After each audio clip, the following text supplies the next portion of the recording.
आज हम nucleus part 2 में समझेंगे क्रोमैटिन, क्रोमोसोम, डीएनए, जीन तथा न्यूक्लियस के प्रमुख कार्य।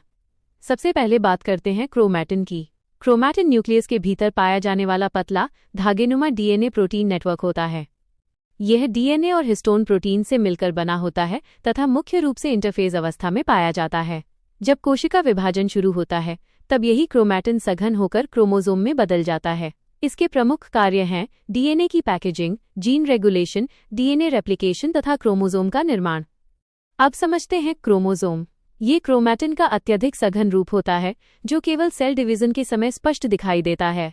क्रोमोसोम डीएनए और प्रोटीन से बने होते हैं तथा आनुवंशिक जानकारी को एक पीढ़ी से दूसरी पीढ़ी तक पहुंचाते हैं। मनुष्य में कुल 46 क्रोमोसोम अर्थात 23 जोड़े होते हैं। इनमें 22 जोड़े ऑटोसोम्स और एक जोड़ा सेक्स क्रोमोसोम्स होता है जो XX या XY हो सकता है। इनके प्रमुख कार्य हैं आनुवंशिक लक्षणों का स्थानांतरण, कोशिका विभाजन का नियंत्रण, डीएनए का समान वितरण तथा जीन को धारण करना। अब बात करते हैं डीएनए अर्थात डीऑक्सीराइबोन्यूक्लिक एसिड की। ये अधिकांश जीवों का जेनेटिक मटेरियल है। इसकी डबल हेलिक्स संरचना का वर्णन जेम्स वॉटसन और फ्रांसिस क्रिक ने 1953 में किया। डीएनए न्यूक्लियोटाइड से बना होता है जिनमें शुगर, फॉस्फेट और नाइट्रोजन बेस शामिल होते हैं। इसके 4 प्रमुख बेस हैं एडेनिन, थाइमिन, गुआनिन और साइटोसिन। इनमें एडेनिन हमेशा थाइमिन से तथा गुआनिन हमेशा साइटोसिन से जुड़ता है।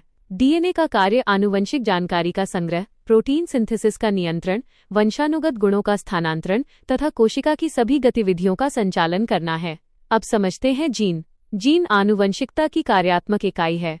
यह डीएनए का एक छोटा भाग होता है जो क्रोमोसोम पर स्थित रहता है।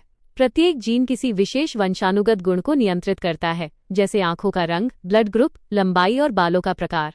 यही जीन माता पिता से संतान तक गुणों का स्थानांतरण करते हैं और प्रोटीन सिंथेसिस को नियंत्रित करते हैं।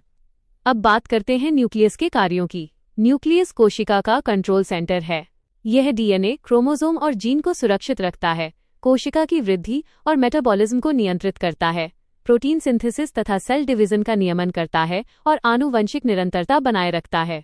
भारत में बायोटेक्नोलॉजी और जेनेटिक्स को बढ़ावा देने के लिए department of biotechnology, biotechnology industry research assistance council, genome India project, national biotechnology development strategy, Ayushman Bharat digital mission तथा इंडिया बायो इकोनॉमी मिशन जैसी महत्वपूर्ण पहलें चलाई जा रही हैं।